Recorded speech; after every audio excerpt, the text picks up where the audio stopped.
Well, talagang hindi pa rin nalulubayan si Kapitana ni Hides, no? Talagang siya pa rin ang topic ng halos karamihan sa mga kalingap, reactors, defenders, or whatever term na ginagamit nila, no? Dahil doon sa kanyang mga sinabi about kay Beyonce na siya ay malaking kawalan, no? Which is I made my own reaction on that, and sinabi ko na talagang kahit paano may epekto yung pagkakawala ni Beyonce, no, sa channel ni Kalinga Prab, even no sa mga reactors ng Kalingap, no? So dapat I don't know bakit gano'n na lang yung naging reaction nila sa mga sinabi ni Kapitana ni Hyde. At inulit ko po, hindi ko po kinakampihan at wala po akong kinakampihan sa lahat ng aking mga reaction content, no? O po ay nagre-reaction lamang based sa kung ano yung topic na pinag-uusapan. At doon lang po tayo naka-stick, no? Hindi po tayo na may personal dito na kung wala nang masabi, personal na physical na anyo at magdidig, no? Maghahalukay ng mga chismis na wala namang katibayan, kundi paninira rin lang, ano? So, ang sa atin lang dito is kung ano yung ating nauunawaan based sa kung ano yung nangyayari at sa issue. Okay? Issue tayo. Wala tayong personalan. Kasi hindi sa takot akong bumanat ng pamimersonal, but it's not good. No? Hindi po ako pumasok sa social media at nag-reaction para mambaboy po ng kapwa ko vloggers o kung sino man. No? Doon lang tayo sa katotohanan. Kung ano yung totoo, kung ano yung naintindihan ko, yun po yung isi-share ko sa inyo. Now, if you have any questions, mag-comment section po tayo. And I can do live stream if needed para lang po magkalinawan doon sa aking mga tinatapik, no? And katulad po ngayon, kasi si Ate Edna, no, yung Mrs. ni Kuya Bal, na nanay ni Kalinga Prab, ay nagsalita na rin dito sa mga nagawang sagot, no, ni Kapitana ni Hides, na kung saan marami siyang mga nabitawang salita at isa na nga rito yung sinasabi niyang naghihirap or mahirap, no, ang Kalingap before sila pumasok sa SOCMED or naging paldo-paldo sila, in short, nung sila ay pumasok sa SOCMED, no? So I'll be using a few portion ng live ni Ma'am Ate Edna and will do my own reaction, no? Hindi ko naman po kukunin lahat, pipili lang po ako ng issue na gusto kong i-share, and one of those is yung sinasabing magnanakaw daw ng content, no, si Kapitana ni Hides, and I'll explain my side together with a few information coming from Google, no, or from YouTube Help Center. Okay, so but bago po ako magpatuloy, welcome sa aking channel. Kung bago pa lang po kayo sa aking channel, please don't forget to like, share, and subscribe na rin po, and pakihit na notification bell para maging aware kayo sa aking mga upcoming content. Any comment, suggestion, recommendation, leave it on our comment section. Issue lang po tayo, walang personalan, at natuto po kayo mag-fact check para hindi po kayo pagsabihang fake news. Okay? So, allow me to share portion ng video ni Ma'am Edna, no? Gagamit lang po ako, ma'am.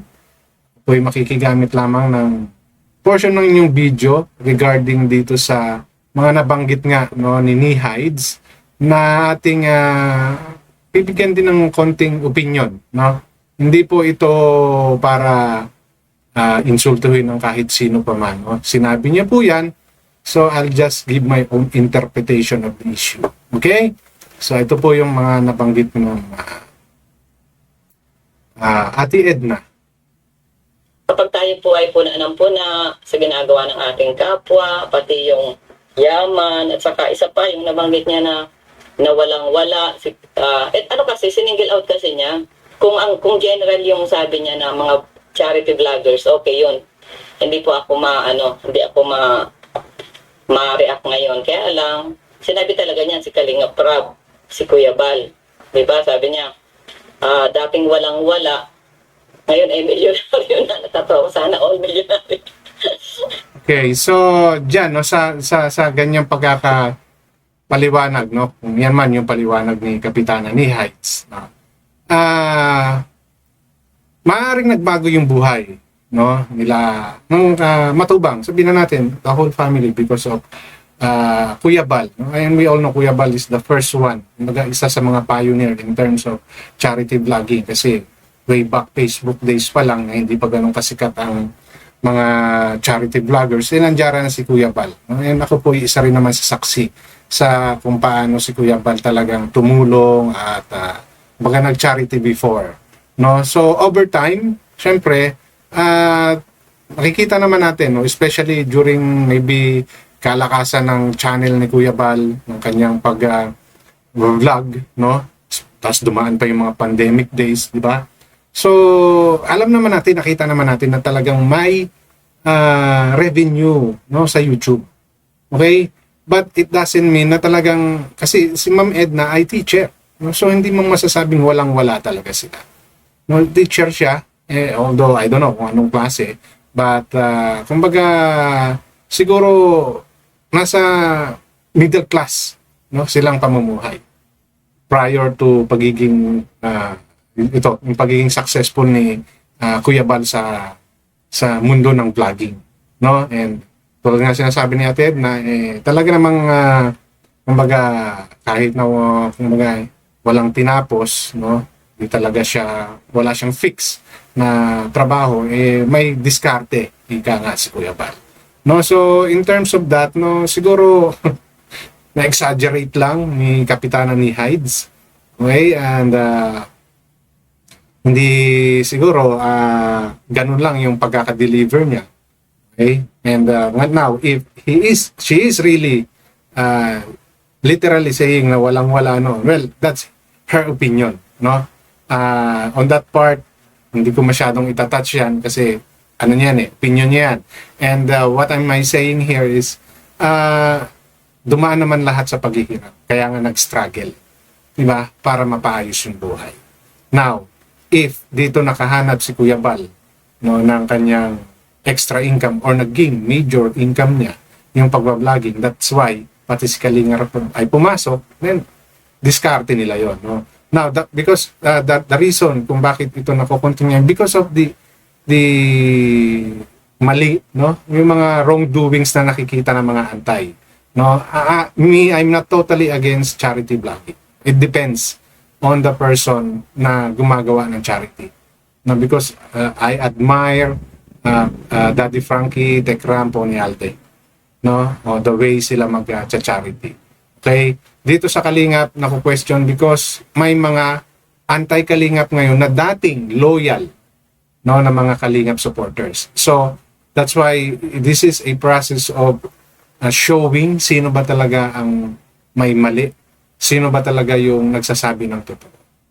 No, so dito sa mga nabitawang salita ni Kapitana ni Hyde regarding sa naghihirap, no, on that part medyo hindi ako siguro yun yung interpretation niya. But for me, I don't think, no, na kasi teacher, alam naman natin, yes, hindi ganun kalakihan ng sahod ng teacher. I know, because my mom is a teacher.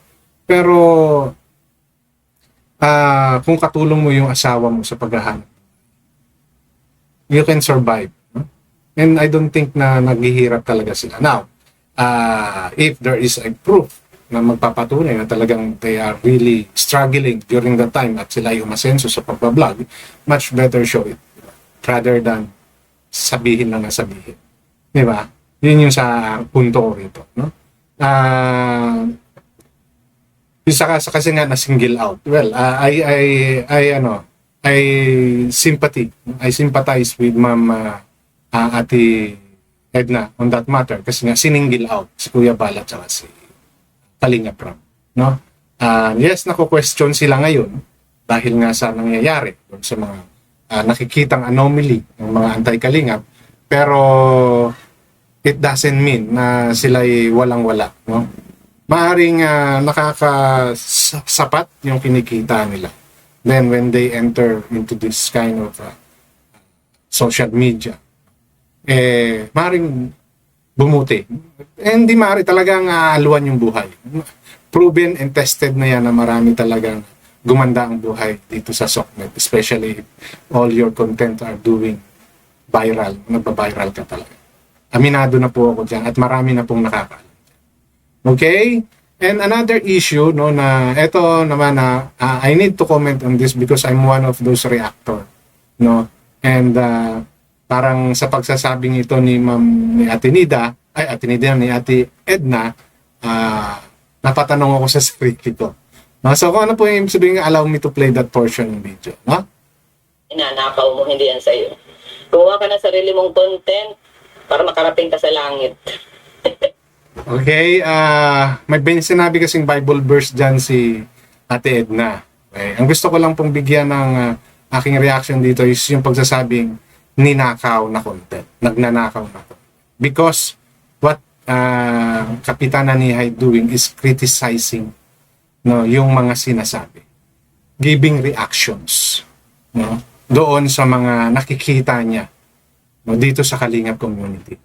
And alam ko matagal nang ganito rin nagre-reaction si Heights, no? And I know her before.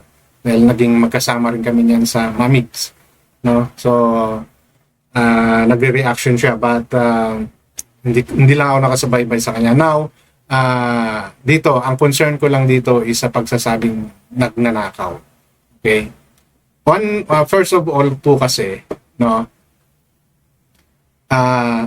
As long as ang inyong content ay nakapublic, no? Yan ay prone or talagang mabibigyan ng reaksyon ng comment. Magkakaroon ng iba't ibang interpretations.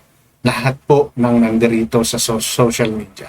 Oras na pinost nyo po yan, everybody is entitled to express their opinion. No? At hindi po kasi, para sa akin, hindi po pagnanakaw. No? And bilang katibayan po, no, ito po, from Google. Sabihin na natin, kay YouTube, kay Google, no? Whatever you prepare. No? So, ito po ay definition, no, na aking tinanong kay Google. Hindi lang po ito aking invento or gawa-gawa. No? So, ito. Allow me to read portion of this sinabi rito. Okay. Because I'm reacting, I'm doing reaction at kumukuha po ako talaga ng portion ng mga video ng mga gusto kong reactionan. No? Mapa kay Daddy Frankie, Tek Ram, Pony Aldo, and even kay Kalinga Prab and kay Kuya Bal. Now, kay Ate Edna, kumukuha din po ako. So, ito po kasi ang sabi ng ibig sabihin ng reaction. Reaction video can be considered original content. Okay? But, there's always but.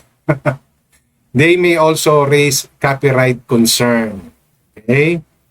So, paano yon, no? So, basahin pa natin. Reaction video typically involves creators responding to existing content such as music, movie, or news, which can lead to copyright infringement if not properly licensed. Okay? However, under the doctrine of fair use, creator can use copyrighted materials for the purpose like criticism, commentary without permission provided certain conditions are met. So, kung baga, nasa 50-50, no, na status yung pagre-reaction. No, yung paggamit ng mga video ng hindi sa atin. Nung hindi sa amin, katulad ko kasi nagre-reaction ako. No? So, hindi po siya, depende po yan, no? Katulad ng sinasabi dito, may certain condition ka na kailangan mong i-meet. No? May mga bagay kang kailangan mong intindihin. No? Pero, saan pumapasok yung ginagawa namin? Dito po sa criticism or commentary. No? Like what we are doing, like what I am doing right now, no? I'm taking portion, no, ng video ni Ate Edna. Just emphasizing on the point na gusto kong bigyan ng reaction ko. Diba? So, yun po yung ginagawa ko. So, hindi po considered na pagnanakaw yun. Diba? Kasi, I do my own criticism which needed, no, a certain portion of the video to to emphasize, to give i-emphasize, no, pinaka-highlight ng gusto kong reactionan. No? Now, it's a blur, no? And sabi ko, nasa 50-50. So, diyan po papasok yung rights ng owner to strike me or to copyright me. No? So, meron pa rin po yung mga bagay na kinukonsider. No? If ever nagagawin mo yung mga ganyan. May mga kailangan kang mga yung kailangan ma-meet mo yung a certain condition, no? And some of those condition, no, na sinasabi is transformative purposes. Okay? So allow me to show you the sinasabi. So ito po yung example, no. Kasi meron akong hinanap na mga case, and this is based on court, no? Court fair use analysis stress. Kung ano po yung binibigyan ng pansin. No, these are just few. Hindi ko po sinasabing ito 'yon. These are just few, no, para po ma-considered na you're under fair use. No? So number 1 is yung transformative purpose. The original paper heavily contextualized through jokes, customs, and commentaries, significantly alternating their meaning and purposes. No? So, kumbaga, you're doing the reaction, no? Na nakapokus ka dun sa issue, and you're adding, no, value based on your understanding. And part of it yung mga sinasabing jokes and commentary. No? So, kumbaga, tina-transform mo into another content. Pero, ang focus mo, yung inyong nire-reactionan. Diba? Another one is nature of work. Although the original cape were creative, the transformative nature of okay, so ito parang case ito, no, nung kasi kaso ito na ito yung mga pinagbasihan, no. So kaya sabi ko, hindi to limited sa mga nakikita niyo ngayon. Okay? Amount use, no, ito mahalaga po ito kung gaano kahaba. Okay? Use only as much footage as was necessary in order to critique the underlying clip. No? So yun po yung sinasabi ko na kumuha lang ako ng highlight. Kung yan ay 10 minutes like itong kay Ate Edna, no? Kasi ito yung sinishare ko sa inyo. So I think this is a live stream, no? Live stream itong kay Ate Edna. So I just took portion, no, yung mga pinakita kong sa inyo. Okay? So yun po yung mga kinukonsider. And another one is the market effect. Kung ano po yung magiging overall effect ng content ko sa content ni Ate Edna. No, kung baga mas naging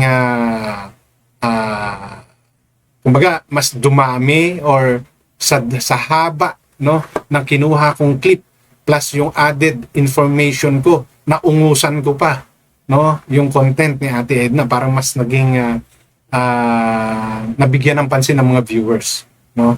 So kung ganun yung nangyari, then ang dami pa ng mga clip na kinuha ko, kumbaga talagang words by words ko, no, yung content ni Ate Edna na yan, di ba, na hindi lang ako kumuha ng portion of it, nung highlight, then nabigyan ko pa ng deeper meaning, so mas kumbaga natangkilik pa yung akin kaysa sa content ni Ate Edna. Then those are few, no, of the tinitingnan, no, kapag nakikriticize or tinitignan ng mga judges, no. So kaya dapat kaming mga content creator, especially reactor, we should have a boundaries, no, in taking portion of the videos, no. Now wala pong exact, no, na amount or time, no, kung gaano ba kahaba. Okay? Kasi oras na nakita or si YouTube mismo nagbigay ng warning doon sa may-ari ng content na ginamit namin o ginamit ko, like etong ginawa ko, kumuha ko ng content kay Ate Edna and nabigyan siya ni YouTube ng notification saying na ako'y gumamit ng content niya, gusto niya akong i-strike or whatever she wants, no, pwede niya pong gawin yun. No, pwede niya pong gawin yun. Pero para sa akin, hindi po ito considered pagnanakaw. Yung pagre-reaction, pag-criticize. No, because for me, no, as a reactor, ganun po yung ginagawa ko. And Nihides is keep on saying, nakikita ko rin naman na nagre-reaction lang siya based doon sa issue yung tinatalakay. Diba? Now, if nakakapagsabi siya ng mga foul words, well, sa kanya yon, no? And I parang, kumbaga, binabalik nilang naman yung sinasabi sa kanya, but I haven't heard her naman nagmura talaga. May mga curse words nito na nakita tayo. No, so ang punto ko lang po rito is katulad dun sa nasabi ni Ate Edna, hindi naman sa pag-ano kay Ate Edna, no? Para sa akin po kasi hindi po pagnanakaw yung pagre-reaction or yung pag-content ng content ng iba.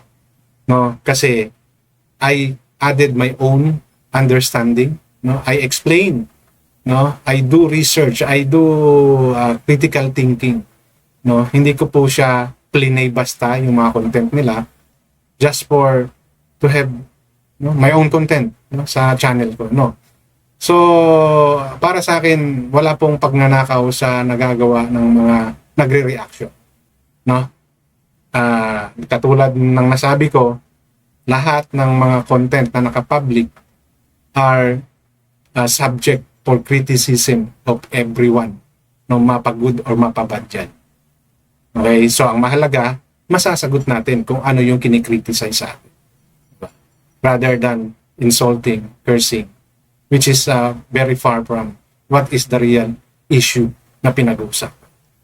Okay, hindi po ito depensa, no, or pagsang-ayon sa kung sino ang tama at sino ang mali.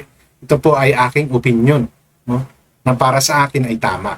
Ngayon, kung medyo may question po kayo sa aking mga paliwanag, please leave a comment in our comment section. Okay, so yan lang po yung gusto kong i-share sa content ko na to at hanggang dito lamang, maraming salamat.